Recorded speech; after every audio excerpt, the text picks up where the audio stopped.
সাকিব আল হাসান না থাকা মানে একই সঙ্গে একজন ব্যাটসম্যান ও বোলারকে হারানো।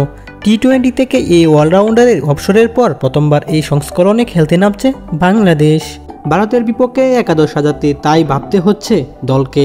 অধিনায়ক নাজমুল হোসেন শান্তর আশা সাকিবের জায়গা দ্রুত নিজেকে মানিয়ে নেবেন আরেক অলরাউন্ডার মেহেদী হাসান মিরাজ। ভারতের বিপক্ষে কানপুরে দ্বিতীয় টেস্ট শুরুর আগে সাকিব জানিয়ে দেন, গত টি-20 বিশ্বকাপে এই সংস্করণে নিজের শেষ ম্যাচ খেলে ফেলেছেন তিনি।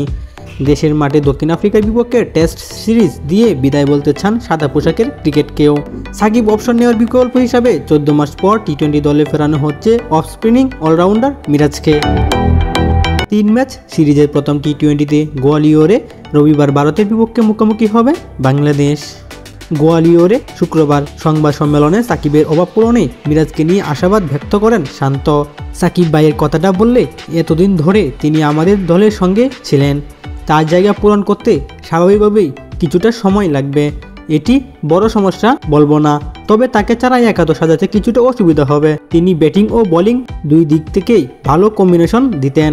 আমরা মিরাজকে নিয়ে এসেছি এবং আশা করি সে ওই জায়গাটা দ্রুত মানিয়ে নেবে।